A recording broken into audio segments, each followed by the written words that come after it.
Hi there, and welcome to this week's vlog. Yes, if you're a regular viewer of my vlogs, you'll realise that I'm in a different place from normal. We're actually down in South Wales visiting our elder daughter, Kaz. Let me tell you a little bit about this last week. On Tuesday, we travelled to Leeds.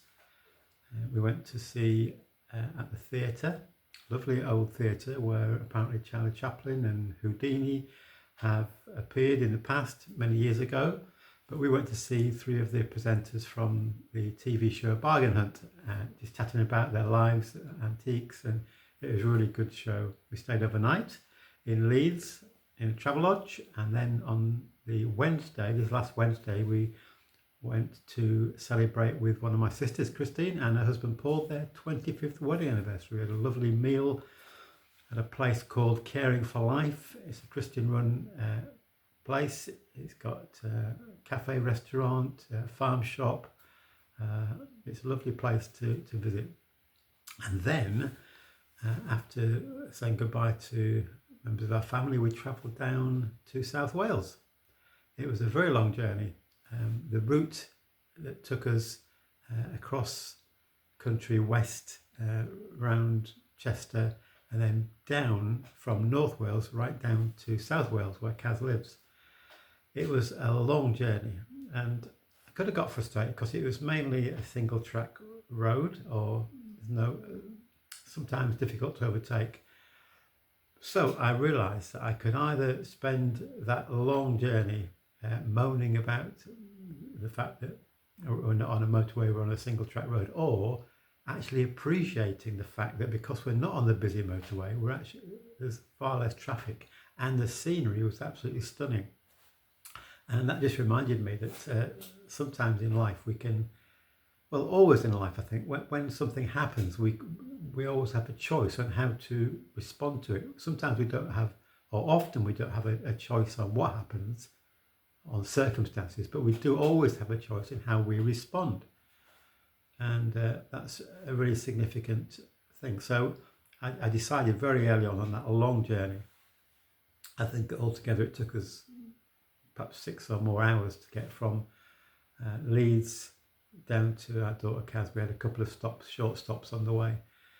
But I decided I'm not going to just moan about the slower roads, but just to enjoy less traffic where we were travelling, but also the beautiful scenery going down through Wales. Wales is a beautiful part of the world. We saw lots of sheep, not surprising.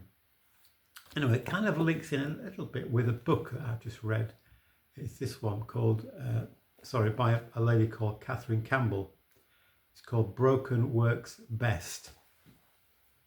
It's a heartwarming and a heartbreaking story. She's writing a bit about her life experiences, and towards the beginning of the book, in fact, this chapter is called Pain, Part of the Package. She and her husband had a daughter, beautiful, blue-eyed and blonde. She wrapped her little life tighter around ours with each passing day. So they fell in love with this new daughter they got. They called her Cheryl. But then she writes, then barely 7 months later, words spoken by a paediatrician swept over us like a tornado. Wreaking havoc, they turned our hitherto ordered lives upside down. These words branded our child, destroyed our plans, devastated our family, clouded our future, and broke our hearts.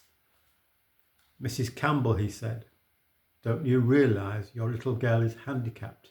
She will never be normal.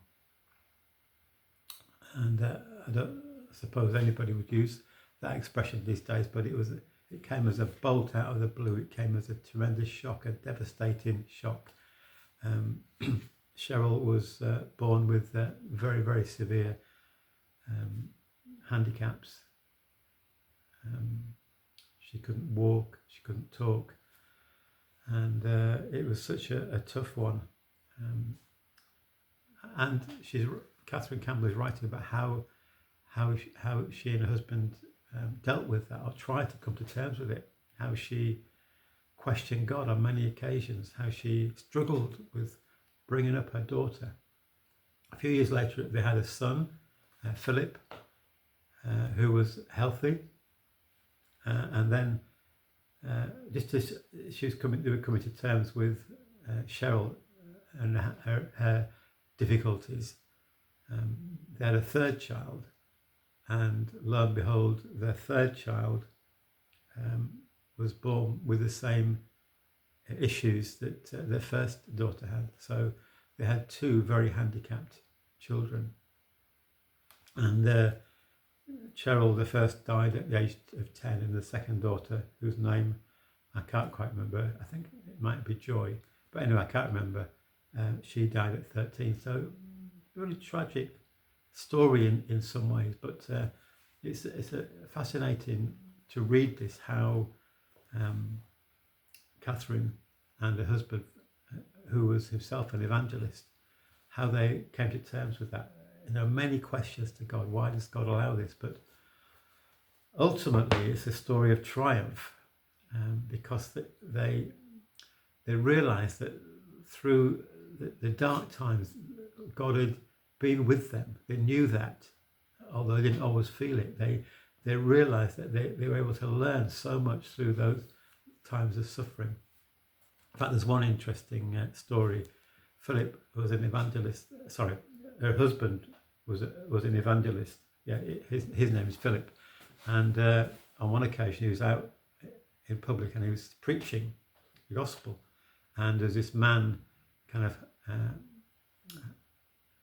what do you call it? When somebody tries to interrupt you and shouting out, how can you believe in God? I don't believe in God. And he's shouting out. And Philip said, excuse me, sir, if you just be quiet now, when I finish speaking, I'll come down and I will have a conversation with you. And that's what he did.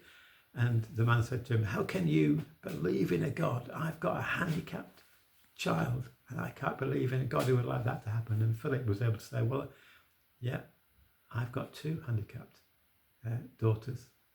And yet, says the man, how can you then believe in God? And Philip was able to explain and to share with him that he was able to trust in God despite everything, because he knew that God was with him. And somehow, I've told it very badly, but it's an amazing story of someone coming to terms with their situation, a terrible situation. You wouldn't want anybody to have to go through that, but their faith shines out. Ultimately, they went through dark times, times of wrestling with God, times of questioning God, but ultimately they know that though their daughters have died, they will be with Jesus.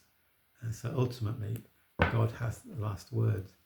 And just come back to a quote I mentioned last week: suffering will come to an end, but God's promises will not.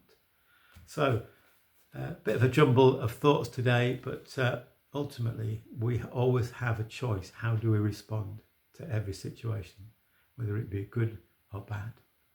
Do we look at try to see the best out of every situation? Do we trust God even when we don't understand? So hopefully you make something of those thoughts. So thanks again, as always, for listening today. God bless you.